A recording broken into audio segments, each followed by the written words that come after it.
If it actually starts. Okay, cool. We are live. This is Get Valiant. We are on episode 80, which is pretty crazy that we've gotten to 80 episodes of this podcast talking about all kinds of crazy Valiant stuff. As always, my co-host is Josh. Hi, Josh. Hello, world. How you doing? And then we also have Hoosier from Hoodoo TV hanging out with us. Happy to be on here, guys. Long-time viewer, third or fourth time caller. Yeah. First time, long time. First time, long time. Bald Moose, I don't think you've been on Get Valiant before. We're happy to have you, sir. You guys' podcast from back in the day when it was just a simple podcast, back in your humble beginnings. Now you guys are all big and highfalutin. Now I get to join you. You can see our faces. And then we have even more special. I know you can't imagine it getting more special than Hoosier and the Bald Moose, but it does. We have Ciera Foster with us, Livewire herself. What's up? What's up? Hey guys, thanks for having me on. Anytime. This is like the thing I've been the most excited for like all week. Like I've been really stoked about watching these episodes, and then the fact that we're getting to talk. And of course, not only are we talking with Livewire, Ciera, we've also got Aaron on, who is not only the writer, but also the director. And then, as it turns out, in episode 6, also Master Dark. Clearly. Okay, Joker face. Aaron made it weird, y'all. We didn't even notice that was you, and then we just got on with Chantel, and she's like, ask Aaron who Master Dark was. So there's the answer. Yeah. Oh my God, I was just talking mess. That really was you. Yeah, that was really me. You didn't know that? That was really me. I wore a ball cap and everything. Everything. That is so good. That is so good right now. If I was you, Aaron, I would have also put myself in the series. And if I could choose who to put myself in the series as, it would probably be like one of the most powerful people in the universe. So good call on that. Thank you. Well played. That is true. Good point. See what you did there.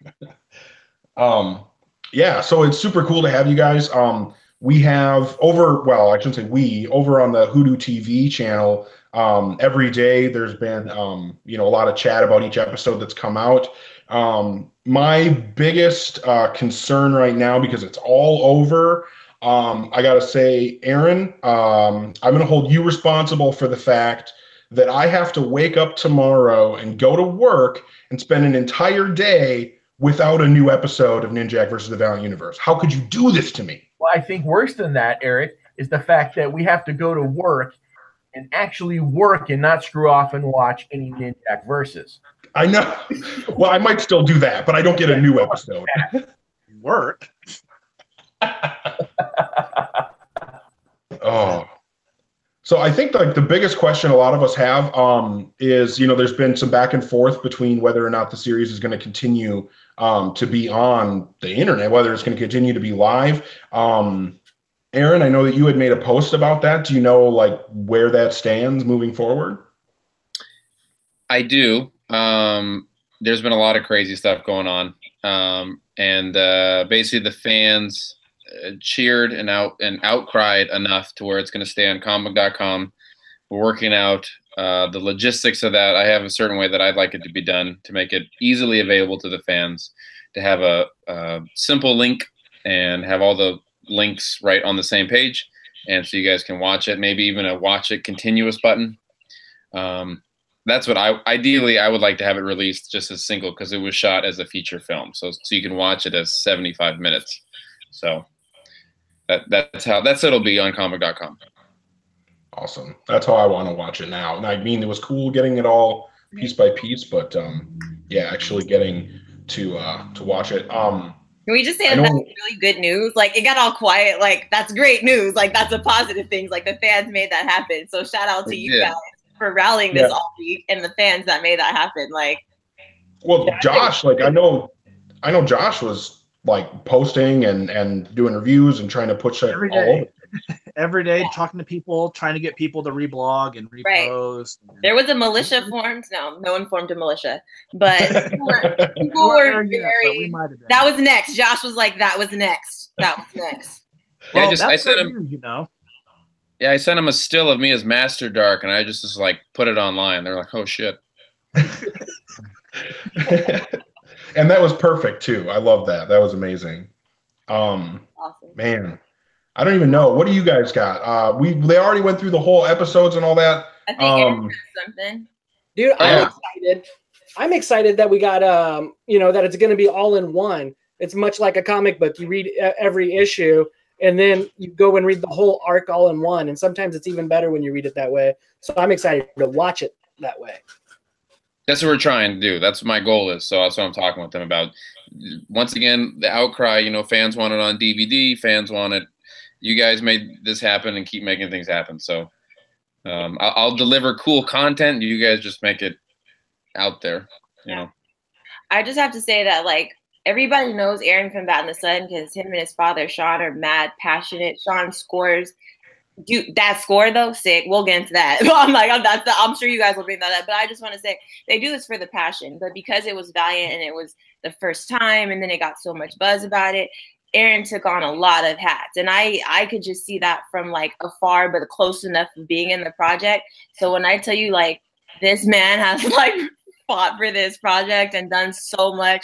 He probably really did turn into Master Dark at some point. He probably was just going home he just did a lot. And I have to say, thank you, Aaron, for the opportunity and for doing this for Valiant and the fans and just, I know a couple conversations, a few times I have talked to him and he's kept me abreast of all the changes. He's just taken on so many hats, you guys. And the fact that this scene came out, really, it just wouldn't have happened without him, obviously, because he wrote and directed. But beyond that, they do that because they love it. But this was just a whole new territory. And me being in the biz, you killed it, man. And you continue to kill it. Keep killing it. Don't actually kill anyone, but you know what I mean. You're doing a great job. Thank you so much, Aaron. Sorry, I just have to say that because I appreciate that. The other side. And you were brought in last second as a last second addition because we needed more awesomeness, and that was funny. I got the call, and then it was, you guys, seriously, it was like getting the bat call because I got all the information I needed and no information at all. I remember it like it was yesterday. This never happens. It's like a perfect LA moment that never ever happens in my life. I was at the Roosevelt Hotel for a pool party and it was super swanky. And then all of a sudden I get a phone call from Aaron. I hadn't talked to Aaron since X-Men Wonder Woman versus Wolverine. And I look down and it says Aaron, Bat in the Sun. And then I look at my friends and I was like, I gotta take this call, mid pool party. And then he's like, I need you for this thing. It'll be cool. I can't tell you anything. I was like, okay. He's like, you have to audition. I'll give you the size. I was like, okay. I was like, yeah, we're shooting next Wednesday. So I was like, are you available in 5 days? Which was crazy because we had the whole thing shot and then, we had the whole thing planned out. And then we wanted to, I was like, we need to have a boss, in the first episode. Ninjak goes to the basement, then he battles the SWAT team with Capshaw. Tatiana played Capshaw. And that was cool. But then there needed to be a bigger boss that Ninjak, because Ninjak can beat Gate, he can beat SWAT, he can do all that. We needed someone that would best him. So I was like, let's put Livewire in there. But then we're like, well, we're shooting next week and we don't have a Livewire. And I was like, I have a Livewire. So I was like, but then you had to make the outfit though. We had to make that outfit had to get made in 5 days, which was nuts. But what Ciera was saying before though, there was a lot of things that went on behind the scenes. Some of which I probably can't even talk about, but where this project. No, you can. I'll give you permission. You can talk about it. Oh, good. You talk to DMG and all the Sony and Valiant, and you let me know. All of a sudden, Aaron just comes up missing. I know. All of a sudden, just see just his hand come in. Ah! Right, exactly. No, there's a lot of where the project, I fought for it, and a lot of us did. Josh and Dinesh. It was, and then they left, and then it was the project was up in the air a lot then, and there was a lot of things that, like I said, I'd do to make sure that it survived. So basically, it became the Last Jedi. Yeah, it was pretty nuts. By the end, they're like, Aaron, you look so thin and sickly as Master Dark. The makeup was great. I was like, nope, that was just me. That's why he walked right from behind the camera. I was like, let's go. Let's do it. Yep. My hair fell out. My eyes were glowing. I was ready to go. But yeah, it was a struggle. It was a little engine that could, but I think that's very symbolic of Valiant is. Valiant's always been the little engine that endures, and because there's belief, and I believe in anything that's worth doing is worth doing 110%, and quality over quantity, and that's a lot of what Valiant is. So I wanted to make sure that it got out there for you guys. Yeah. So. And what a perfect casting. I mean, Ciera, you killed Livewire abso-freaking-lutely. And the costume only in 5 days, wow. Because it was on, man. Like, yeah, that characterization, the acting, just the way you guys put her out, I loved it. So I remember when they first started revealing the photo covers, which was one of the first times that we really started seeing like what the characters were going to look like. I mean, we really got our best look of JDF Bloodshot when the photo covers started coming out. Same with Exo Manowar. And I remember the Livewire cover being released, and I was like, that's the one. Livewire one. I want to say that even came out before Secret Weapons came out.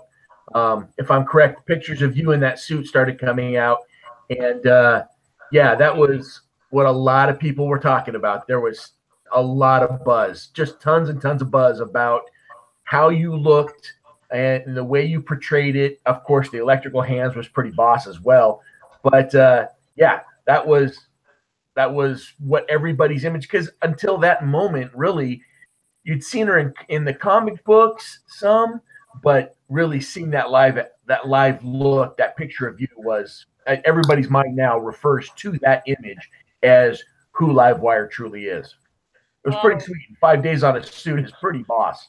Well, thank you, first of all, but I really can't take credit for that. I mean, like, the suit, even though it's 5 days, and this is, again, why I love working with Bat in the Sun, and even Valiant was so great. Like, even though they were on the time crunch, if there's 5 days, then there's literally, like, all of those days are being worked on that suit, and we come back, we get it right. And it wasn't like, oh, we'll just get it done. Like, we literally, a couple times, there were some things that it was completely finished, and Dinesh flew down from New York, or he was already here. Joshua Johns, before COO of Valiant, he was here. Aaron was there, Sean was there, and they wanted to get it right. And then, so shout out to Jim Logan, who did a lot of the props, Revix Designs, and also to Miss Christy Lynn, who really made sure the wig was on point, everything was how it needed to be.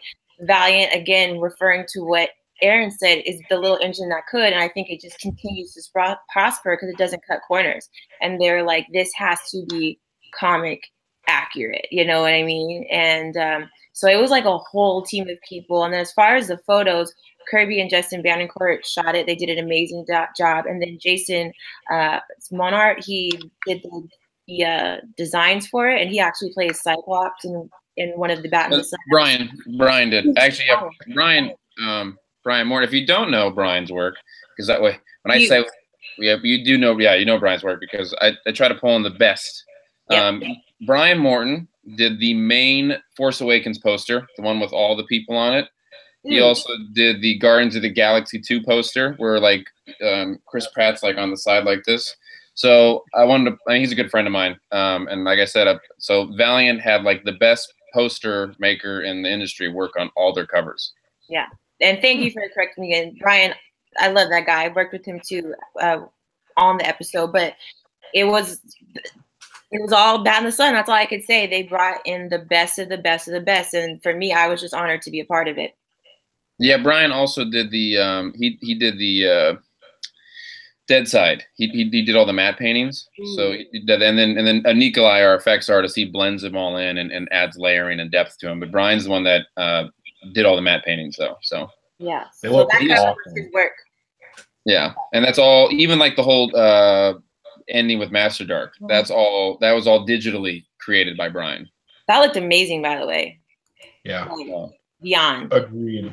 I was super stoked when the first episode opened with that little view of the dark side, or of Dark's place in the dead side, not the dark side. It all looked really so good. So there's an image of it right there for you guys. It looked awesome. Yeah. Loved it. Real with the technology. Try it out. I feel like it actually looks better than some MCU like similar, backdrops that I've seen. Like, no shade, I'm just saying, but it looked great, and I love that Bat in the Sun got their hands on this, and it looks competitive. and puts Valiant at that level.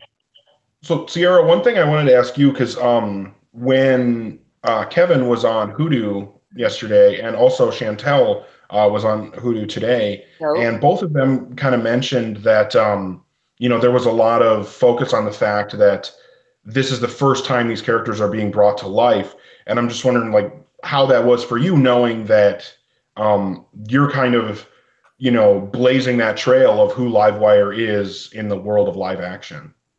Oh man, it was everything. Like, it was everything. It had to be right. Me and Machine, if you guys follow me, you know who Machine is, my brother, Machine Digital. We worked on it. At one point, I thought he was going to, like, excommunicate me from the family because we were rehearsing it, and he just looked at it, and he was like, don't you ruin this for me. And, like, gets up and walks away. Because, like, we are so, like, superhero, like, family, like, just full on. And we know how superheroes talk. We know how they walk. I mean, I feel like Aaron can relate to, like, and the thing is, for me, although I know superheroes, I had to get acquainted with this hero and I had to make it right. So we literally had like a Livewire folder on our laptops. I was going to like Comics Paradise. I was going to like the best kept comic book store in Burbank. And I was just like, probably being a little weird. And I'm wondering why I didn't get banned, because I was just like, hey, Valiant? Like, I probably was like a really weird creeper person because I couldn't say anything. And I was just asking questions and just learning as much as I could because it had to be right. Like, I don't, like, everything is equated to basketball in my life. And I don't step on the court unless I'm ready to play. And I just knew that this could not. Once I learned about what the project was and I learned about Valiant and I learned about who Livewire was, it had to be right. And I knew Bat in the Sun was going to give me that platform to make it right. And so I didn't want to be worried about things. And I mentioned this in my streams. When I wake up as myself, I don't think, how do I walk? How do I talk? You know what I mean? So I had to figure all these things out. And what you're doing is, because to get back to your original, to reiterate your question, you are doing this live action for the first time, but all those nuances have to be there. And if you're willing to do the work, it's all in the comics. And so I really just analyzed, read about her, read all the comics, and then decided how she would be based off of the information that's right there for us. So did you have a favorite story with Livewire?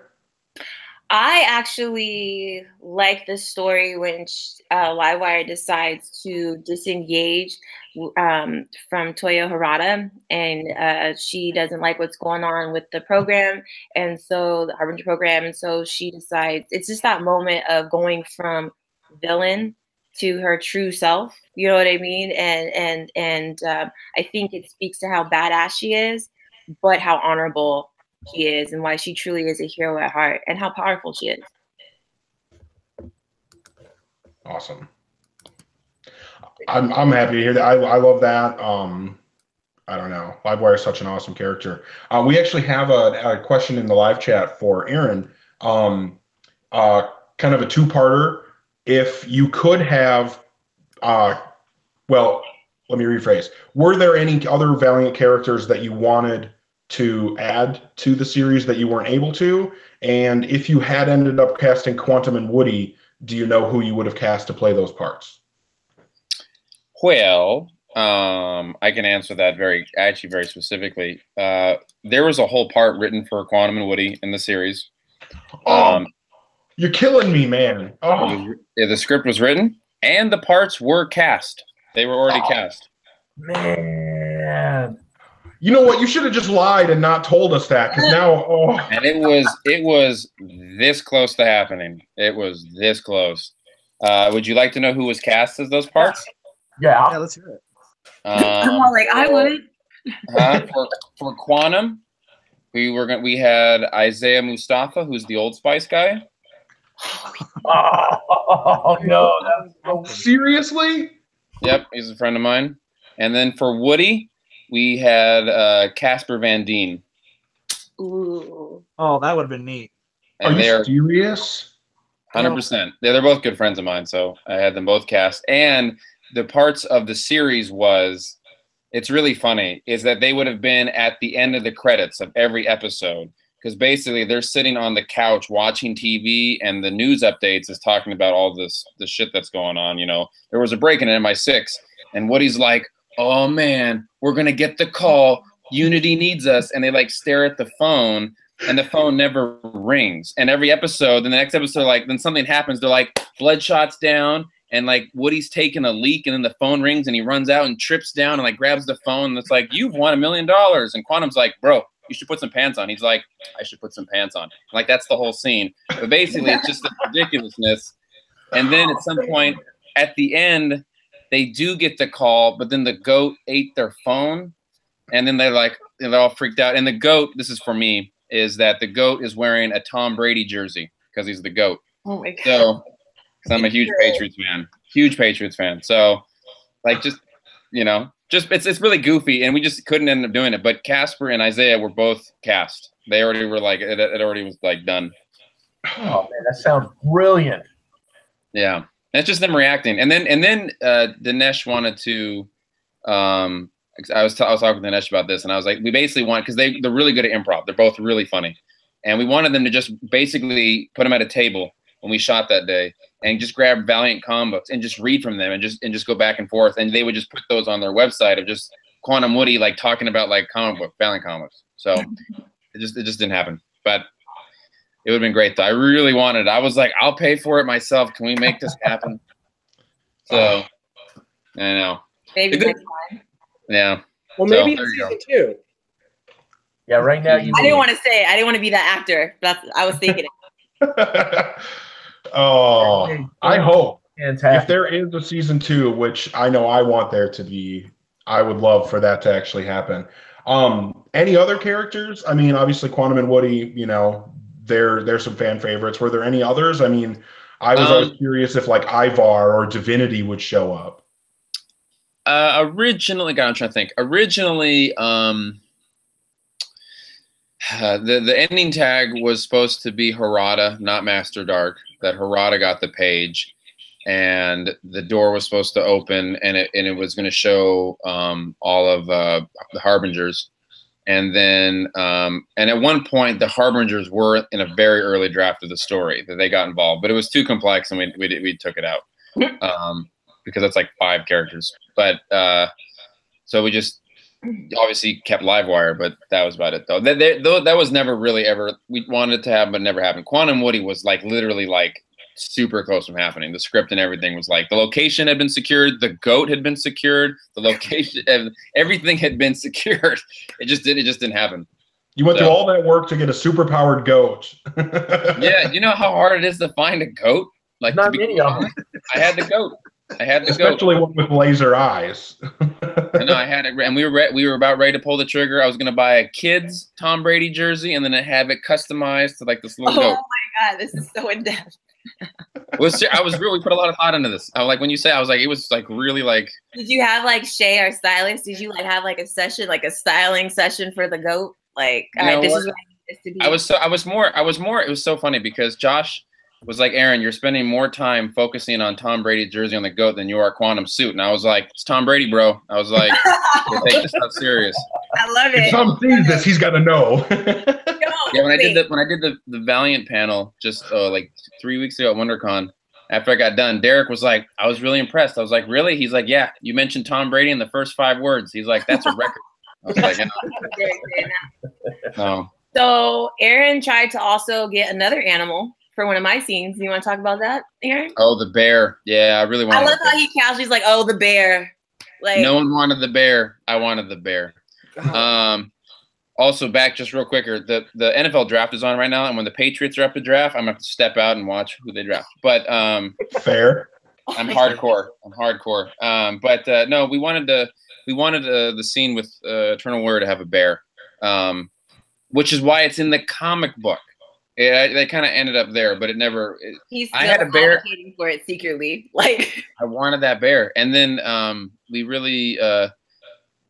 I'm trying to remember the scene because that was all written out too, and we actually had secured the bear, and then, but it's a bear though. Production had a small farm. Yes, and we were gonna go up there and shoot with the bear, and they're like, it's but it's like an 800-pound animal though. It's very scary actually.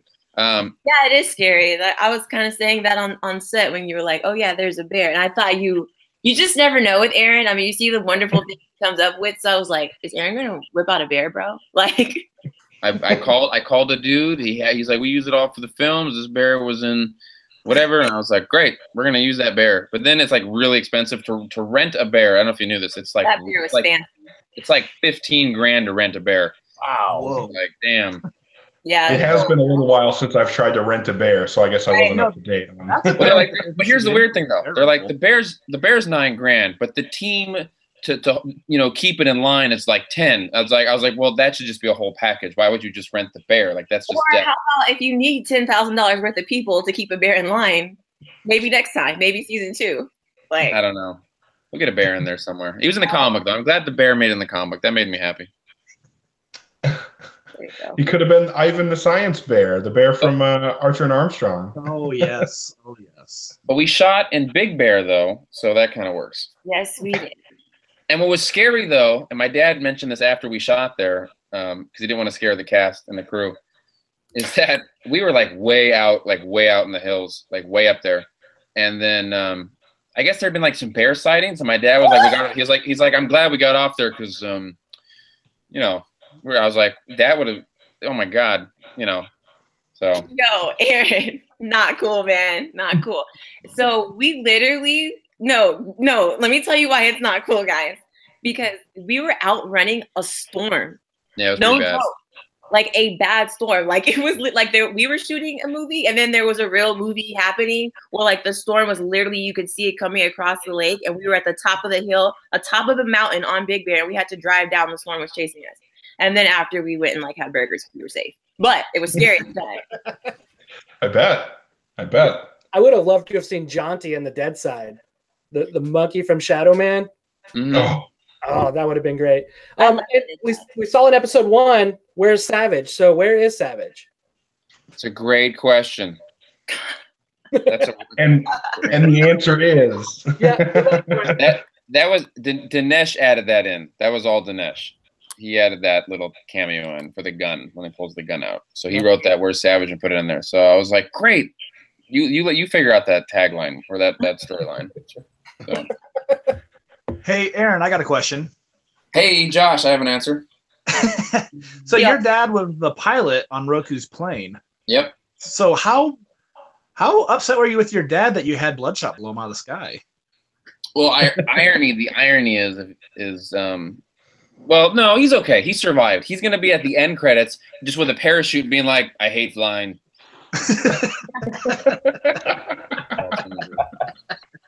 He's fine. He's okay. Yeah, I like how you got to be like this insanely powerful sorcerer, and your dad was like a pilot whose plane got blew up. Right, the master genius who thwarted the entire show. And the score was awesome, by the way. We'll do him a huge favor. His song was too good. His opening song was too good, and then Aaron heard it, and then over dinner he was like writing him in. He was like, "That's this. You've upstaged me." You guys here? Yeah, hold that thought. Hold that thought. I'm gonna Zach Morris you. So I'll do something cool for you guys. Hold on. Uh oh. All right, we got Ciera alone. Anybody got any good Livewire questions for Ciera? The one we've been asking, like Kevin and Chantel, is who would you like to have a Livewire versus on Superpower Beatdown? Ooh, oh my God. Yeah, I just got so emotional. There's so many people. I'm thinking like, okay, I don't know why I'm thinking electricity. In my mind, I was thinking like a Raiden or like a Thor. See, I would want to definitely do so, like fight someone from a different universe, obviously. Mm-hmm. Who do you guys think? That's a hard question. I'm such a nerd. You can't just put my business out there in the streets like that. I got to think about it. No, you need to know. I know. I just started. All right, guys, check this out. Uh-oh. What the heck? Just on the screen. Hello, everybody. Woo! What's up, Sean? Yes. Hi. Hello, hi, Ciera. Hi. Hey, it's the pilot. Hey, everybody. Hey, yeah, so you have questions about the music. He can answer that for you. They're talking about how much they liked your music. Oh, well, I like it too. Yeah, it was awesome. The theme through the opening credits when it's showing like the actors' names and the characters and everything. I mean, Was there any particular place that you went for inspiration for that theme? Because I mean, just many things I've listened to over the years. I kind of knew I wanted something kind of thematic and kind of a little bit, moody, but kind of little flavors of dark, but have a little bit of edge to it. So you usually got to play around, if you know music, around minor keys and play a lot of perfect fifths. Stay away from all the major chords, and know how to kind of move your chords around. But yeah, it seems to be everybody's favorite, that theme. So I really liked it. It took me about 4 months at the piano. I kind of had an idea, and then it's just slowly, like a piece of clay, after about 4 months, I had finally figured out that's exactly what I want for the theme. And then so it starts on the piano, and then from there, then I orchestrate it to on Pro Tools with sound and all that, the strings and the horns and percussion, and eventually you get a final mix, and then that's it. Yeah, like a lot of composers nowadays, you're classically trained. You understand actual. Yeah, I'm kind of old school. I work on the computer, but at the same time, I can actually handwrite music. I read sheet music. I went to school for music, so I understand how to really play around with the emotions of harmony. The funny thing for me was as I was watching the very first episode, the music. Oh, maybe it was just my sheer excitement, but the music didn't dawn on me until, and even in the reviews that we did with Hoosier here that Saturday for the first episode, the music, I found myself later that night whistling it. Oh, that's kind of cool that it stuck with you. Yeah. Oh, and it did all day today, just thinking about everything every day. I find myself walking down my hallways at work whistling the song. Yeah. Wow. Well, I appreciate hearing that. I mean, that's usually how a songwriter knows if he's got something that people are going to like is if they're actually whistling it the next day or that night. So it seemed to stick with you right away, and that's a good thing. Right away. It stuck with me, and it's just the whole bit of it. And I get weird looks, but I don't care. That's my music for my fandom, so I'm happy about it. Right. Should we make it available for download? Yes. Absolutely. Oh, yeah. Yeah, we'll put that online, and then we'll make sure that it's available. That would be amazing. I'm a drummer. I'm actually a metal drummer. So every time that theme comes on, when I'm watching the episodes, I just want to cover it with really brutal metal drums underneath it. That's what goes through my head. That's what I'm hearing. Cool. We'll get you. Then you should just do a version of you playing drums with it, along with it. Sick. I honestly was thinking about doing that because that would be amazing for me. I don't know if anybody else would care. I encourage you. Go right ahead and do it. Add whatever you want to it. I have a quick question for both Sean and Aaron. Patriots are on the clock. What do you want them to draft? Well, that's a great question. Whatever Belichick, because he's the smartest. And they're on the clock, so we're going to go watch that right now, and then we'll be back. Go watch the Patriots. Yeah. Funny. All right. Sean, really quick, I just have to tell you, that music reminds me, it gives me the feeling of when I was a kid, and I used to listen to X-Men coming on for the very first time. And I'm telling you, that is going to be an iconic song. So hats off to you. That's one of my favorites too. So maybe subconsciously I was drawing upon that old X-Men animation theme. Yeah, with the cartoons and everything. So good. Yeah. Thank you for that. Yeah. I was watching Ciera's live chat when you said that, and I was like, "Yep, good point." Yeah. I mean, that's a lot of people's favorites. That old X-Men animation, and but it's a feeling. It has a theme to it. You can actually kind of hum it and whistle it like you were just doing, and you can't do that enough. It's you have to find it nowadays, but people just don't write actual kind of, because it borderlines being campy at times, and I think that's why people kind of stay away from it, because it can be a little. But if you do it right, it becomes a cool theme. Then I think the coolest theme of all time is the Bond theme. That's one of my all-time favorites. I think the Valiant is cooler. I think the one you made is cooler. Anyways, I know you guys want to go watch because I know y'all. We're back in 5 minutes. I was like, Aaron is going to jump in any minute and be like, we'll be back. They'll be with Ciera. They'll be fine. Ciera, now this is a little bit off of the Valiant beaten path, but I saw you post on Instagram a picture of yourself as a different character that looks amazing. Is there anything that you can tell us about her? Before we go, I have a super huge announcement. So, just remind me before we get off. But, Yeah, Killstrike is a character that I actually made with Machine Digital. My brother, I don't know if you guys have seen it in the live stream. He's like, my brother actually designed the packaging for Beats by Dre. They Google flew him to China. He's done a lot of stuff. He did the last 5 album covers for Pitbull. He does Pioneers, all their stuff. He works with E3. He's just really dope. And so we work together a lot.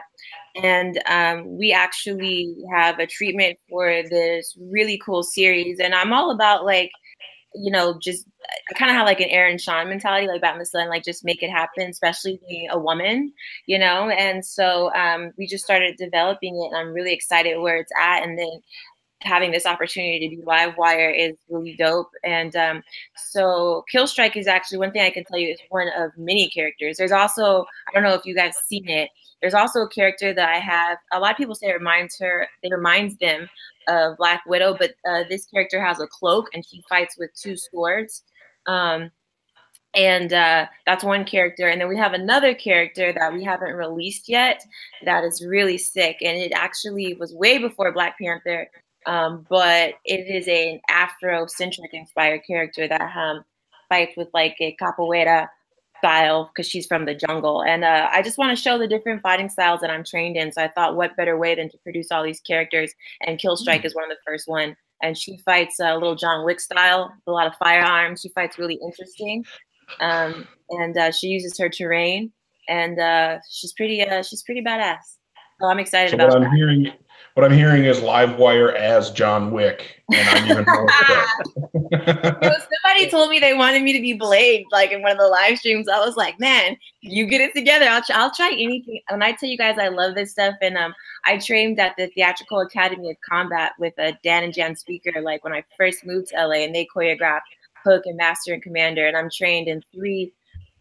My weapons of choice, basically the ones that I was the best at, because you have them all, but is the quarter staff, which is similar to like a lightsaber, like a big stick, and then also it's the cutlass, which is similar to like Pirates of the Caribbean type sword, and then the broadsword, which is like the Conan the Barbarian sword, which I love because it's like, I feel like a little female EXO, you know what I mean? Because of my size, I can really fight with a sword like that and really still do the parries, and it's believable.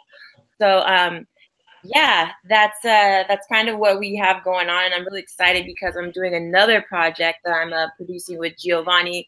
He is a character on the Have and Have Nots, Giovanni Goprati on the Have and Have Nots, and also on Will and Grace. But a lot of people don't know that he's like, he always plays like a lad lover, but a lot of people don't know he's a director and he's a writer, and he's also a black belt himself. So we put together an amazing project with one of my other good friends, Joanna Jones, and it's going to be coming out at the International Film Festival, and I'm producing that too with my company, Foster Features. So yeah, basically you guys are going to see me fight like all summer. Nice. That's pretty rad. All right. Awesome. Okay, we are back. Perfect timing. After a tackle from Georgia. Oh my God. That's right.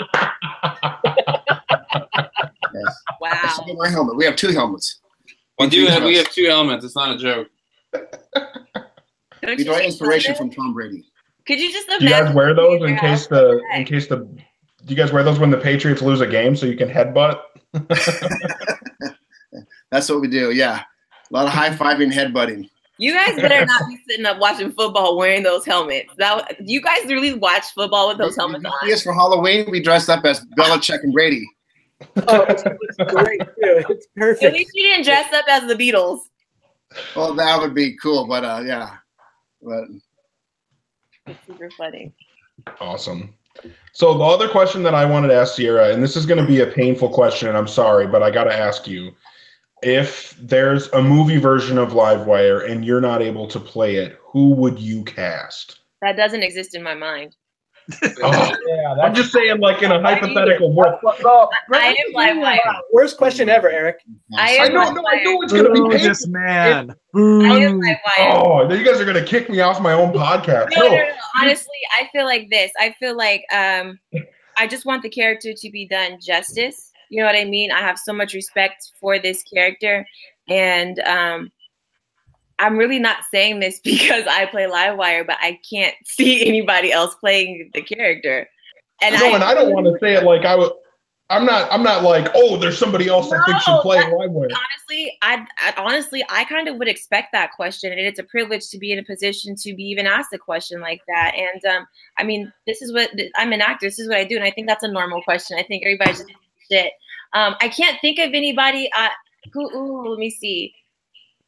It'd have to be someone who had the physicality. You know, that's Arnold Schwarzenegger. Arnold could do it. Boom. Nailed it. I'm gonna go with that. You know what? I'm Livewire. Give it to me. Yeah, that's a great question, but unfortunately I can't think of anybody off the top of my head. I just was curious if you had an idea. I would prefer, if you know any future iterations of Livewire. Oh boy, I would prefer you doing it because I think you nailed it. So I didn't mean to.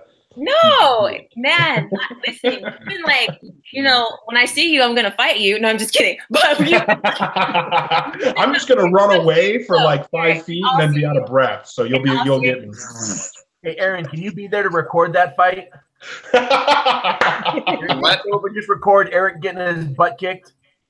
Lightning bolt up his butt. Oh, that's so funny. There you go. No, wait.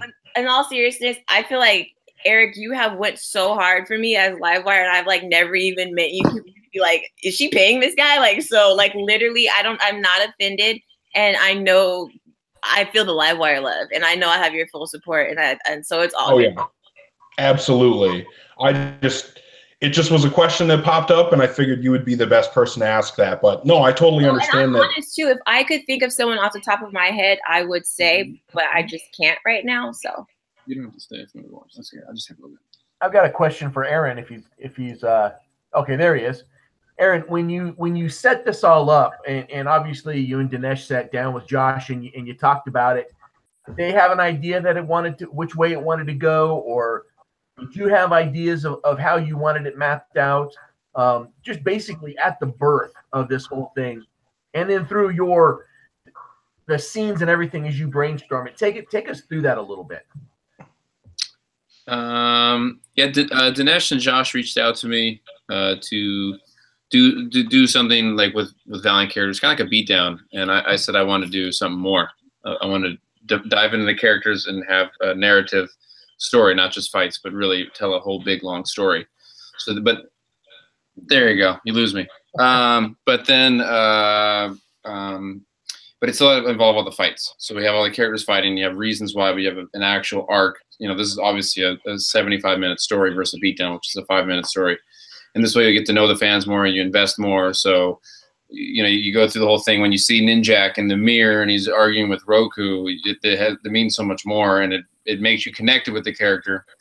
So then we kind of all 4 of us came up with the story kind of to what would allow that to happen. One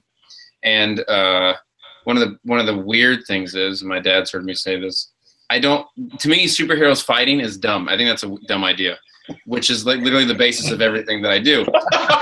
Because the reason why I say that, though, is because superheroes, they're very close. They're like brothers or sisters or whatever, and they're also very moral. So they should really never ever fight. I always hate it, like when Batman and Nightwing are like arguing, and the Batman like punches Nightwing, and he's like, "No, the Joker would never do that." And I was like, "You just punched your son. Like, what are you doing? Like, people don't act that way."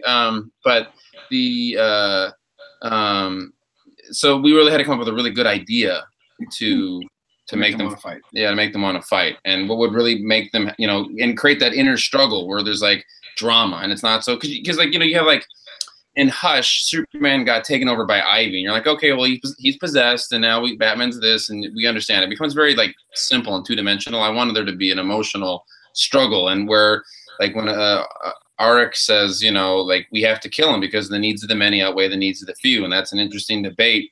Versus like Ninjak, you're like, well, he wants to save his family or Neville's family, but I'm like, but honestly though, if it's at the stake of killing thousands of people, it's not worth it. So what happens is when you expose the root of the characters' ideologies, you understand who those characters are the most, and that's what I wanted to get them vulnerable and exposed. So we go, that is who each, like in that church scene, which is one of our favorite scenes, you can immediately go, I understand who each one of these characters are. I understand where they are and what their viewpoint is.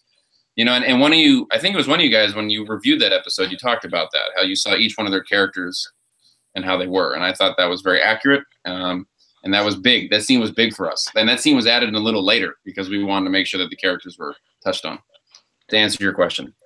I think like one of the best parts of that episode was, you know, Shadow Man laying it out for Ninjak and seeing him kind of come to that realization of like, no, man, I just gotta, you know, like save these people and then, you know, the rest of the world.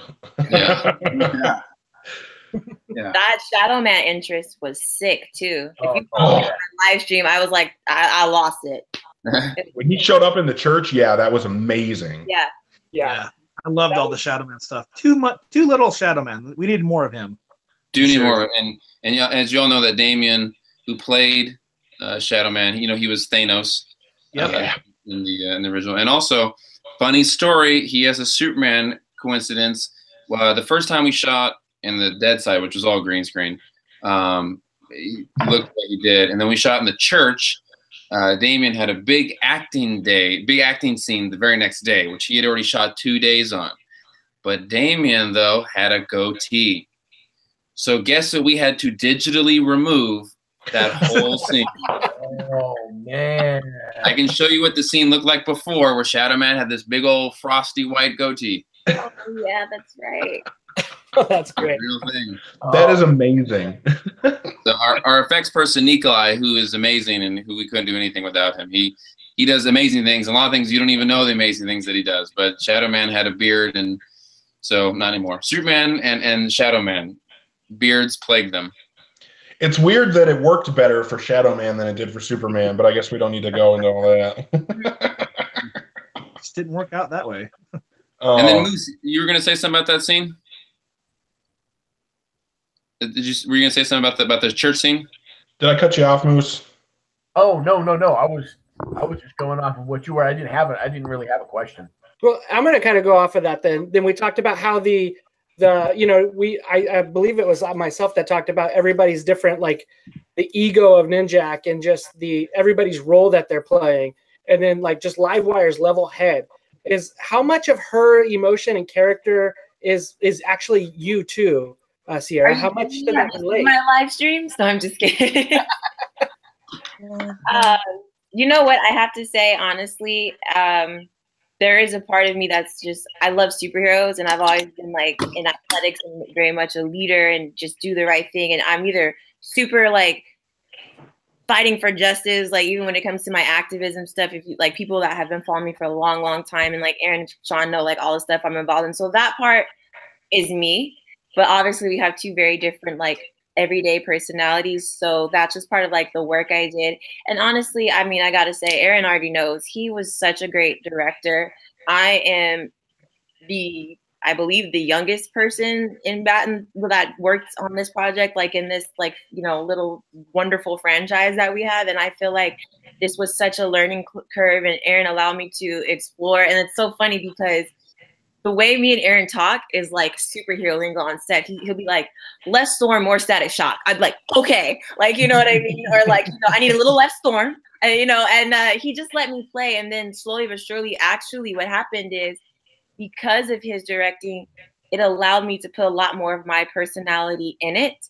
And I think that you get a good mix, but it still stays true to the character, which also makes it an authentic representation or portrayal that you haven't seen before, because it's my personality and me drawing from my love for superheroes, but I'm not reenacting another superhero, because Aaron would just not let that go down. And I'm so happy about that. I feel like he definitely pulled the best performance out of me. And I know like at 3 a.m. we were doing my fight scene, and then Aaron would be like, go left. And I'd be like, you know, and we just built a trust, and really just being comfortable. That's really why I just got super, super in it and just unleashed in that fight scene, because I felt like I was able to make strong choices as an artist and just put my love for heroes in it, and enough of my personality to make Livewire unique.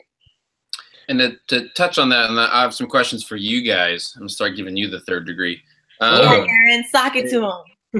Just noticed that what she was saying about coming from playing basketball, it was really important to me that being that I did like the motion capture for Spider-Man in the games, movement is a big thing with me, and everyone in the cast is athletic. They all look like superheroes. When you watch them walk around like a convention, it looks like you're watching like a sports team walks by.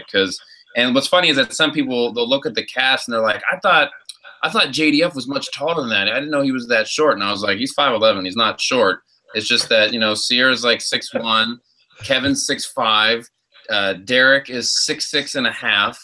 You know what I'm saying? And then John Morrison's 6'2", and they're all like these giant people that, like, you look at, like, Jason looks short there, but he's not. Jason's 5'11", like 220. So he's still a good sized guy. It's just Derek is, but you look at these guys and you're like, oh, they're all, athletes. So that was kind of a big thing for me. Being growing up watching football and Arnold, size matters. So Aaron, before you start giving us questions, I did have another question for you from the live chat that I wanted to ask you, and it's very similar to one I asked you before, and I want a better answer this time.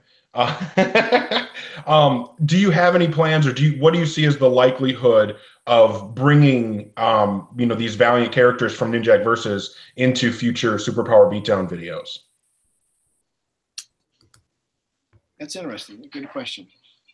I want to see it, man. I want to see Livewire versus somebody. I don't know. Bloodshot versus somebody. I want to see EXO take on Iron Man or something. I don't even know, but you can play a 90s video game and understand that one. But I don't know. I'm gonna give you the same answer I did before. You have to ask Valiant. You have to ask Valiant. So it's out of my jurisdiction. I don't know. Ask Valiant. Just don't have him go up against Batman though, because we know who would win. Oh my god. But we got Roku wanted to go against Batman. Huh? Roku wanted to go against Batman. Yeah, she wanted to lose. That was her prerogative. So here's my question for all of you, and you too. We'll start with you. I want to know your favorite character in the series, not overall, just a character that you enjoyed the most. And what was your favorite scene or moment in the series that was like, that was my favorite high. So for you, Dad, and then we'll go around. And Ciera, you can pick your moment. It's okay. Thanks. No, I'm just kidding. No, I actually wasn't gonna pick my moment. That is my favorite moment, but I wasn't gonna pick that moment. Okay. What about you? God, I have so many. I think I like all the characters. I'm almost equally. I mean, every one of the fight scenes was really just, I thought, done very well. And very enjoyable. Gosh, I can't really pick one. It's like they're all my favorites. I like the Livewire scene, Ciera. I liked your scene at the beginning. I like the MI6 scene when they came out of the elevator a lot. Yeah. Probably one of my favorite ones is when they're showing the vignettes and Archer and Armstrong get the phone call in the bar. I like the whole pool shot thing a lot, where he gets.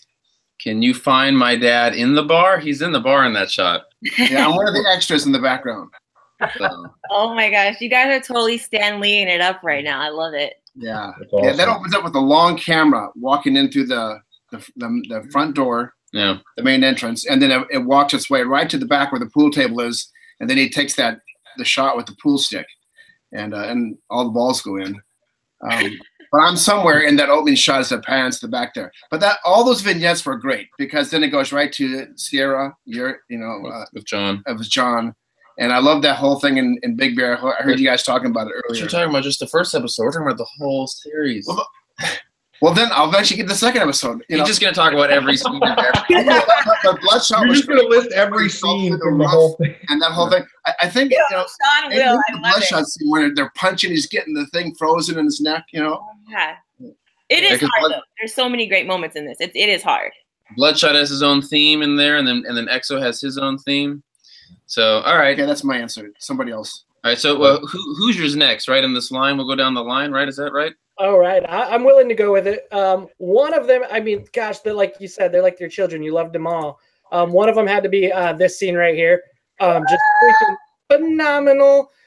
Just the CG there, all of it. Effects. Yeah, that was all the way around. I dug that. And then I would have to say a lot of it would tie into that Archer and Armstrong scene with the humor.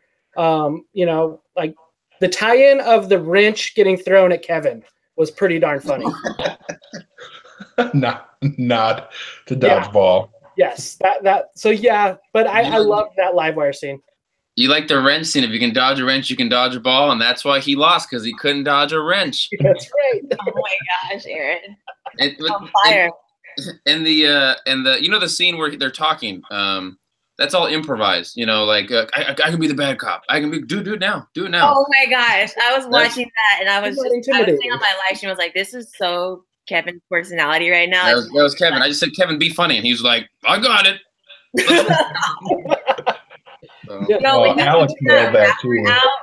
The wrapper with the dollar in it and wiped. I was literally disgusted. I was so pissed, and he knew it. When he had that McDonald's wrapper and like wiped his mouth with it, that was amazing. I think that was Kevin. That was Kevin's idea. I was just gonna ask you, like, was that his idea?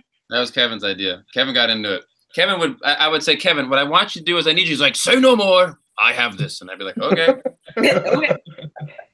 So, all right. So that and then we got Josh. Yeah, so I mean, for me, I think the person that I liked the most in the series ended up being Exo Manowar, because for one, I thought that he would be the one that would be the most difficult to translate into this web series. He was just so much of him relies upon CG, and I think that's one of the things that you're probably not going to get enough credit for with this series is that he looked great as Exo Manowar, but Derek he had kind of a presence about him. It seemed like while watching this, where he just came off as Auric, and you know, just so much of what he said just seemed so believable that you would really think that he was Exo Manowar. So he was easily my favorite character in the series. But you know, as far as like scenes go, the one that you're talking about just a minute ago with the Archer and Armstrong bad cop, because it was really funny. Like a lot of the series is kind of straightforward. It's a bit serious, and I thought that was a great scene that kind of breaks the ceiling a bit, you know, and just kind of gets a little bit lighter, but it was actually like real good humor. It didn't seem forced at all.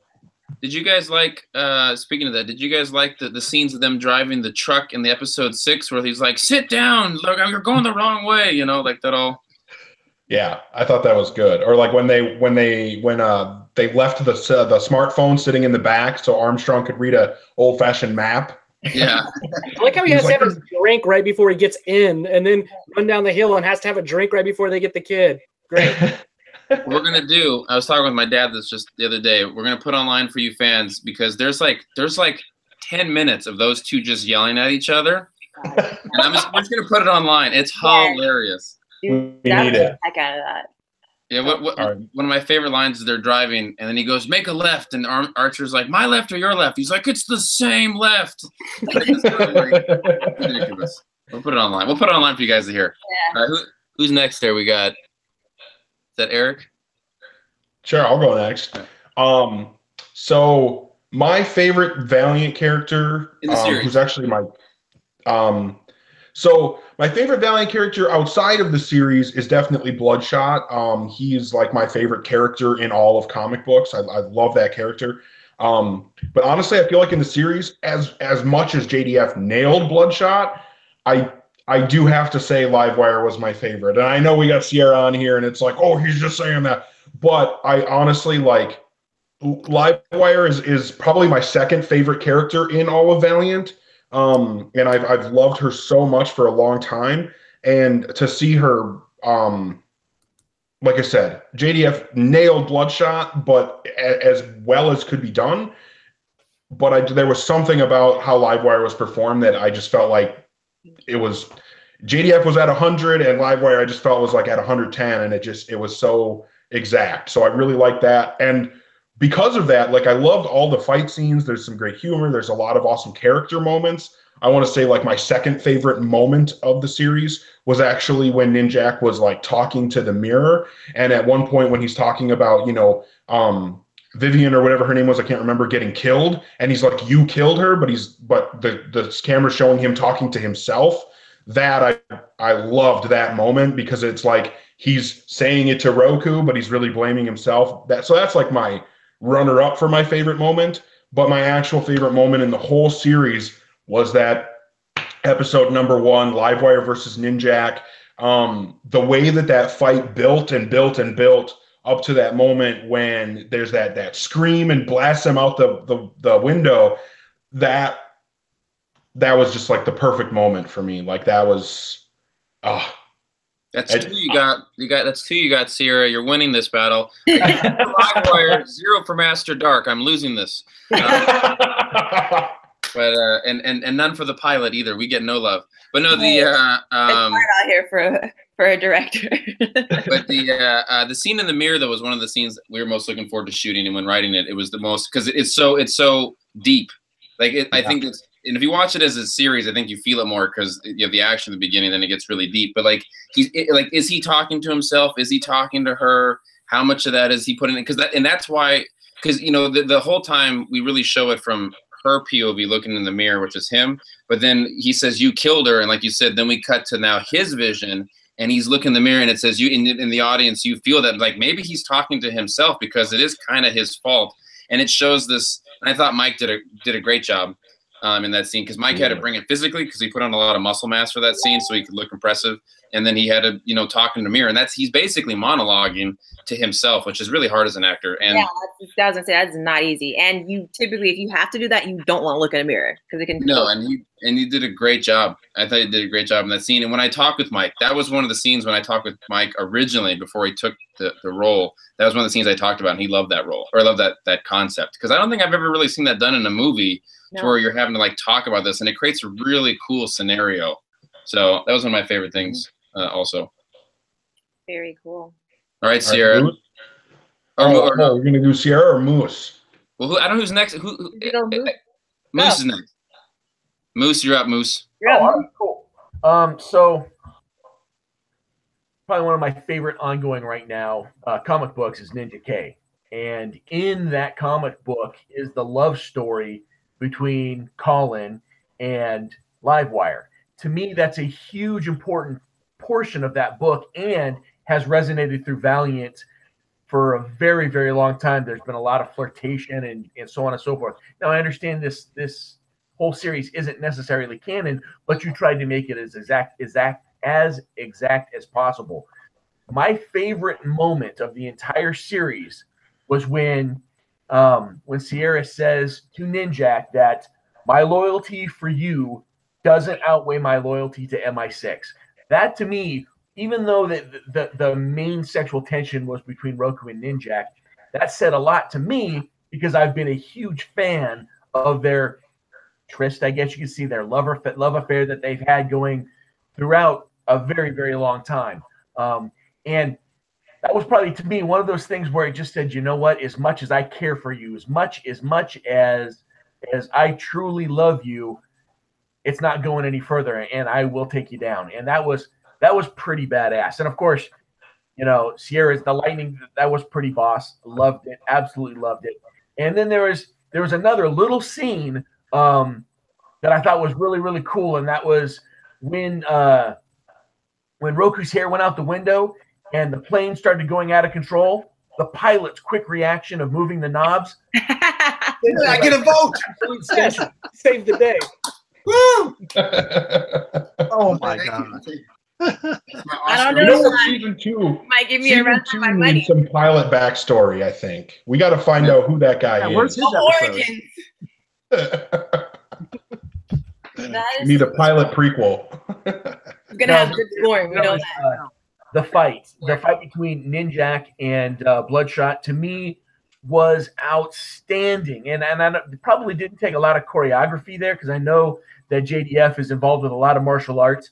But the way that they transitioned from swords to fistfights to guns, it was so effortless and it was so much fun. I think I stopped it towards the end and then went back and played it again and played it again. I just wanted it in a loop because that fight was so fascinating. And they just went after each other, and I enjoyed it so much. That fight, there's a lot of obviously, like, part of that fight was Jerry Quill, Ninjak stunt double, Micro stunt double. But Mike was really good though. And in the first episode, when he fights the ninjas, when he fights them in like the bathroom, That's like a 14 beat move with no camera cutting. If you ever watch that and like look at it, which is as an actor, it really as a stunt guy, is really, really hard. So we wanted to challenge him even more. And if you watch in the Bloodshot fight, there's a sequence in there where it's like 25 beats and no cutting. Oh. It's near like when he gets his mask pulled off and they do this long thing. So watch the fight like that, because you'll see that it's a whole long one edit, which is difficult and very cool to pull off. Yeah, and that's a good little. That was Mike. That was Mike. His mask is pulled off. We want to show that Mike could do it. So, and that's Jason, of course. Sick. Yeah. I remember going to set just to watch that fight. I don't even think I was scheduled that day, and like there was other actors there, just like watching the fight. Like, can you imagine? It was epic. It was gnarly, but they did it though. All right, Ciera.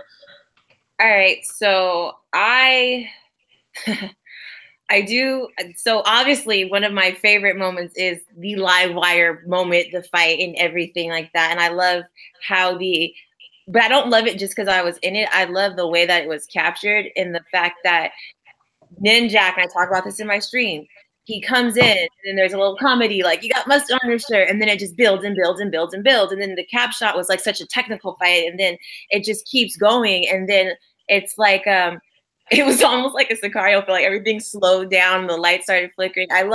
I just love the anticipation of the way the fight went down. And then it's a very quick fight. You know, it's not super long, but everything was it was just so powerful. And it's funny because I watched these all for the first time with you guys, and just today, and I've seen that fight like a million times, and just today, I realized, and you can tell me if this is accurate, Aaron, but I'm pretty sure, on one of them when I reversed with my powers, I actually hit him, and that's when he falls and drops the case, you know. But you're so engaged into the fight, and it's just a testament to Nikolai and the directing. So I love that one because the way it builds. But I have to say, because I feel like it'd be corny if I picked my own, although I do love that one just as a fan, and I mean I am in it. But I have to say I love all the scenes as an actor.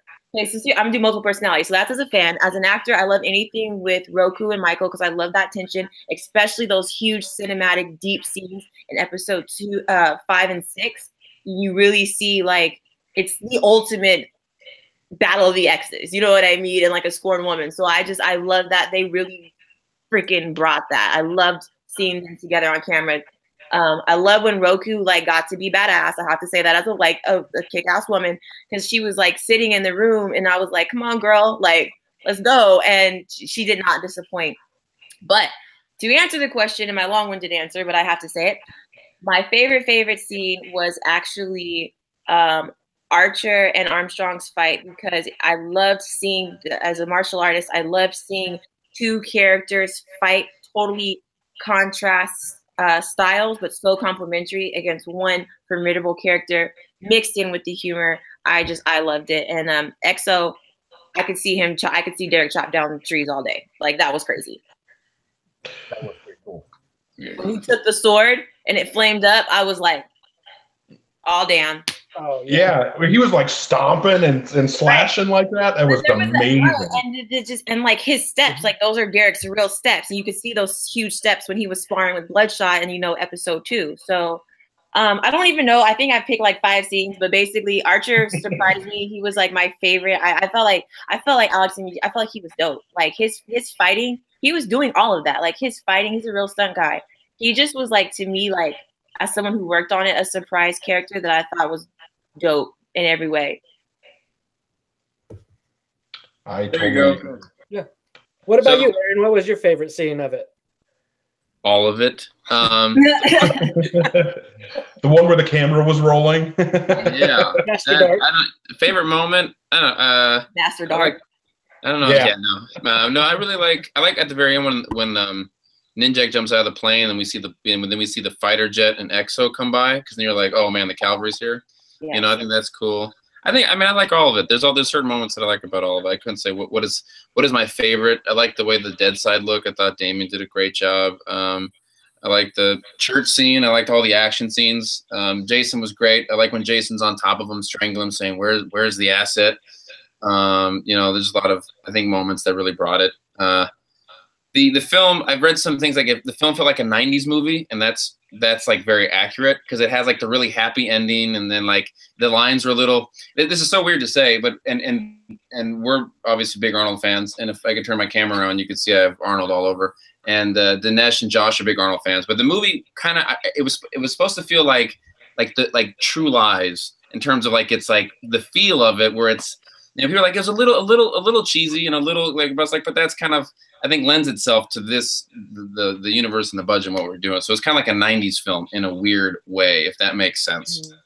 So, but like all the best, I mean, we all grew up in the 90s, so, you know. I think it works though, because like our series is a little more brutal than like the average comic book. You know what I mean? So it keeps it somewhat lighthearted. Otherwise, you know. You watch RoboCop and you're like, how did this movie have a toy line? Like this guy gets brutally murdered, but you're like, all the kids loved it. So right. It's like, you know, it's like fun, but like brutal and like enjoyable. Like I've always said, I'd rather definitely gonna take it down, Aaron.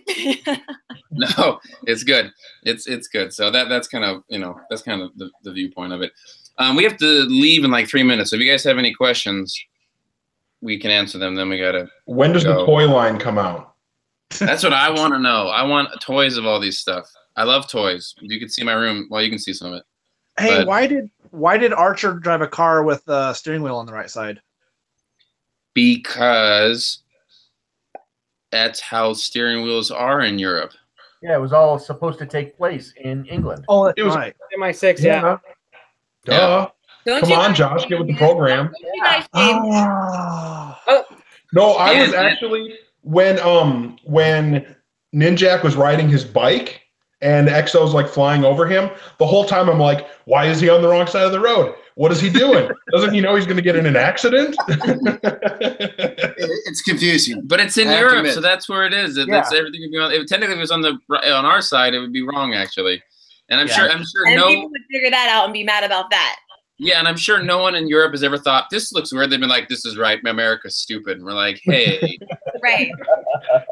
Aaron, we have a request for you in the live chat before you go. We had a request to hear your Joker laugh.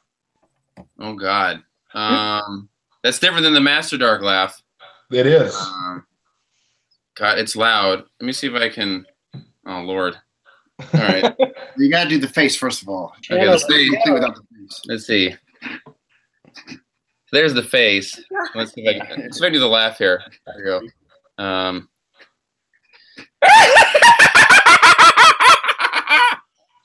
Something like that. That was tough. It's a lot of lung. Whereas Master Dark was more like it's different. They're different. It's tough. It's a lot of lung. When I did the Joker, I went down in my car and I screamed for an hour to get my voice all scratched so I could do the voice correctly. It's hard to do it normally. That's commitment. That was pretty good. It's all right. I'm sure my neighbor was like, what the hell was that? Right. As an actor, I'm a little scared to work with you again because I was like too good. I know the guy. Well, William, who requested it, was happy. Well, good. They like the scary sadisticness. Huh? And I just have one question. The choice of having Michael Rowe not do the English accent for Ninjak, what was that behind that? That's everyone's biggest problem with this series. We attempted to have him do it, and it was good, but it wasn't good enough.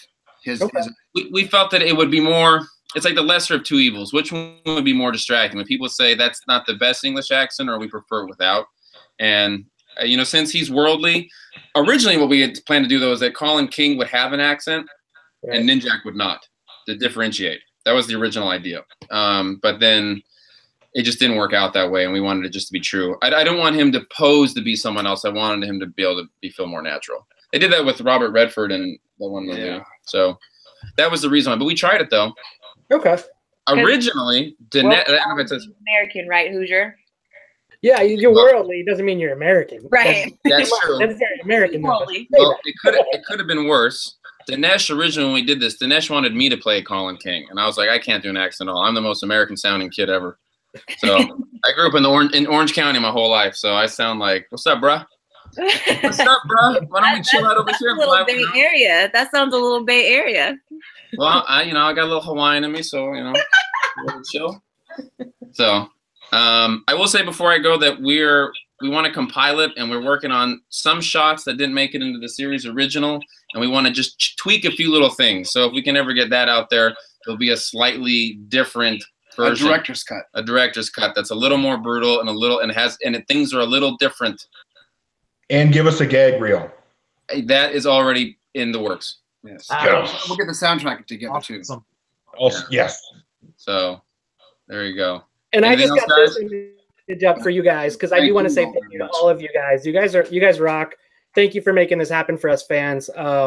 I appreciate you making the characters we like come to life, and we really get to see them for the first time, and it's special to us, despite the English accent. No, Mike was great. Mike was super good, and it was really he did it. He did a couple of them, and it was our call, but he practiced and did everything, and it's not any discredit to him. He did a great job. It was just our choice is, who would get up, because then if he does it, then all of a sudden the English people are like we don't sound like that. That was my English accent, by the way. Good job. Nailed it. All of our English fans that watch our show said we would much rather have it that way than a shoddy English accent. Yeah, that's true. That's true. Yeah. We just let him be natural and be himself. Yeah, to me, English accents are just Paul McCartney. That's all it is. That's all I hear when I do Paul, which is just very Liverpool. But so that would be what we're doing. So, and but tell all the cast. Tell all the cast they did a good job. Message all them. Post on their Instagram. They worked very hard.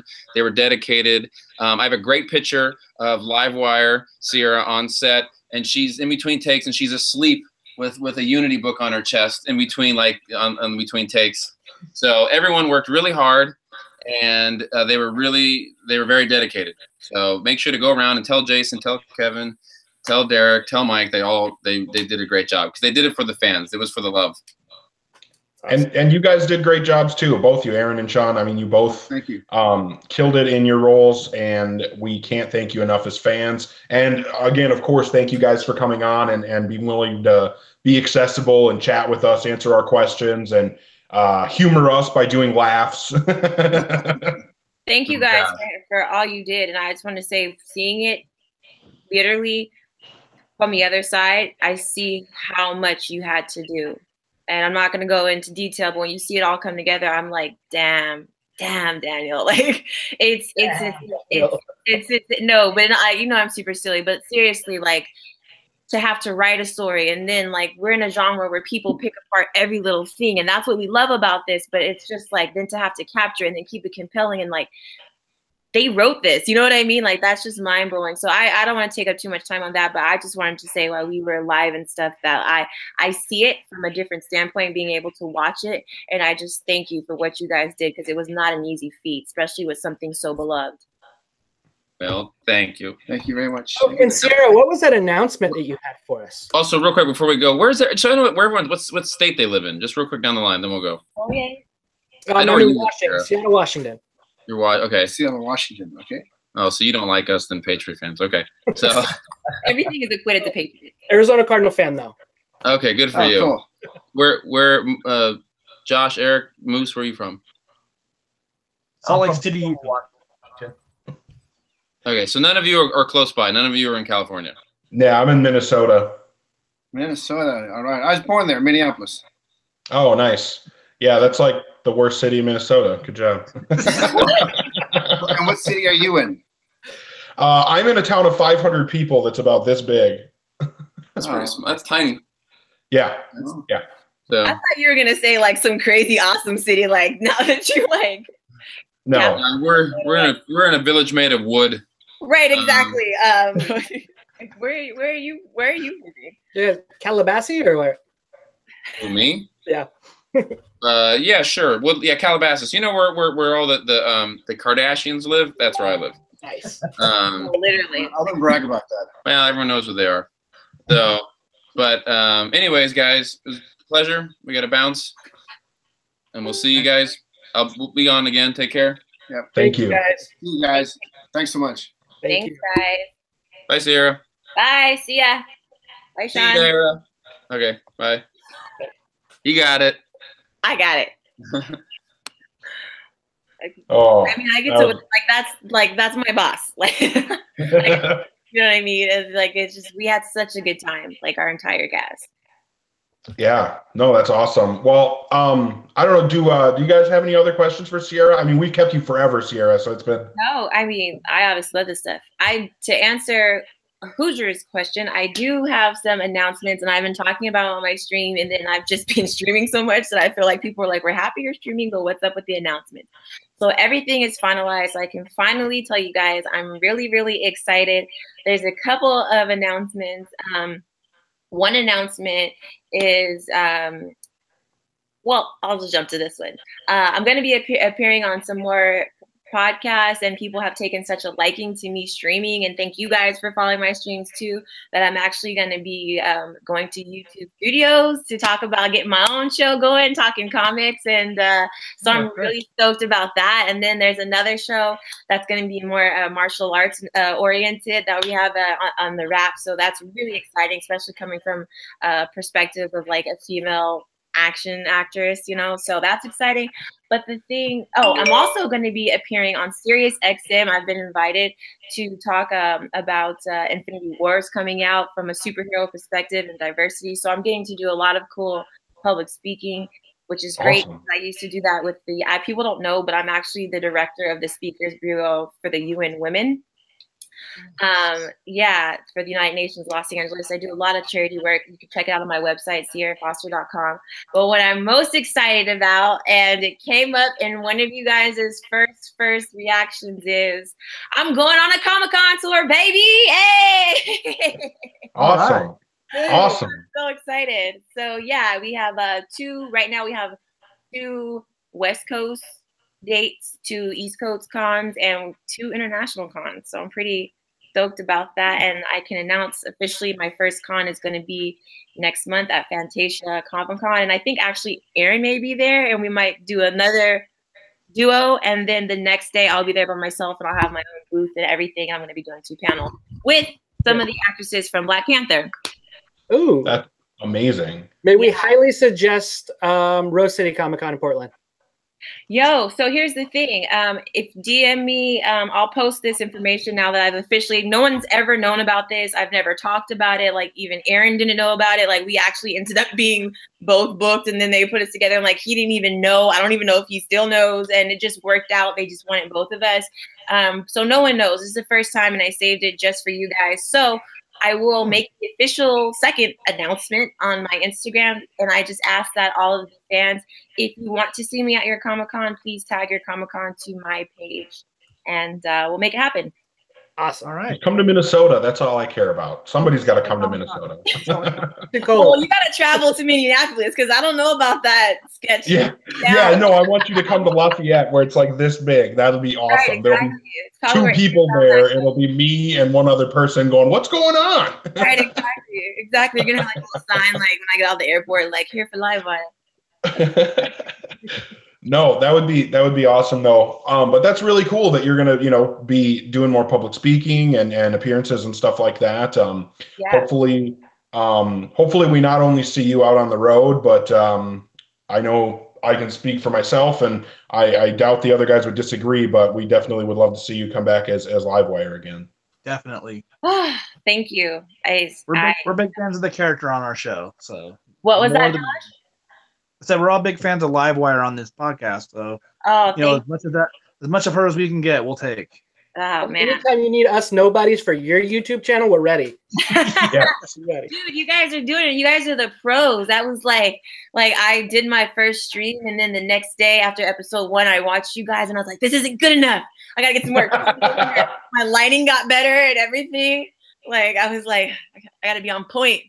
They're killing it over there, That's why, you know what? When I got the offer to come on, I was like, we can't beat them, just join them. I was like, I don't need the competition.